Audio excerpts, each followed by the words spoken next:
নমস্কার বন্ধুরা, কেমন আছো তোমরা? আমি ভালো আছি। পিঙ্কি ব্লগের তরফ থেকে তোমাদেরকে স্বাগত জানাই। আজকে আমি রান্না করব কাতলা মাছ। এই কাতলা মাছগুলিকে আমি এভাবে কেটে নিয়েছি। মাছগুলোকে আমি কচুমুখী দিয়ে রান্না করব। এভাবে কচুগুলোকে আমি এভাবে কেটে নিয়েছি, কেটে ভালোভাবে ধুয়ে নিয়েছি। এখানে আমি কড়াইতে জল বসিয়ে দিয়েছি জলটা গরম করার জন্য।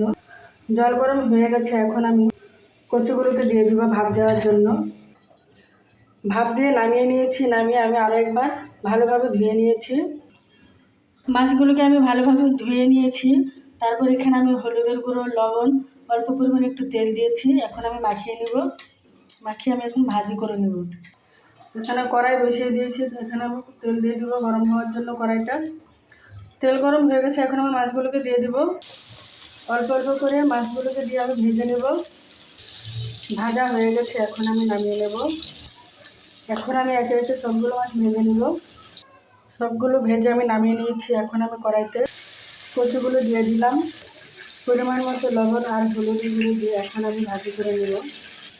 মশলাগুলোকে ভালোভাবে মিশিয়ে নিতে হবে। ভেজে নেওয়া হয়ে গেছে, এখন আমি নামিয়ে নেব। এখন আমি কড়াইতে তেল দিয়ে দিয়েছি। তারপর তেজপাতা দেব, পেঁয়াজগুলো দিয়েছি। এখন ভেজে নেব। পেঁয়াজ ভাজা হতে হতে এখানে আমি মশলা নিয়ে নিয়েছি। হলুদ, মরিচের গুঁড়ো, ধনের গুঁড়ো, জিরের গুঁড়ো আর লবণ। পেঁয়াজ ভাজা হয়ে গেছে, এখন আমি মশলাগুলো দিয়ে দেবো। মশলাগুলিতে অল্প পরিমাণে জল দেবো, যাতে মশলাটা ভালোভাবে কষানো যায়। মশলাগুলো কষানো হয়ে গেছে, এখন আমি কচুগুলোকে দিয়ে দেবো।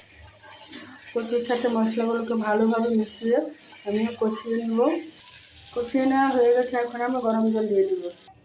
গরম জল দিয়ে দিয়েছি, এখন আমি ভালোভাবে জাল তুলে নেব।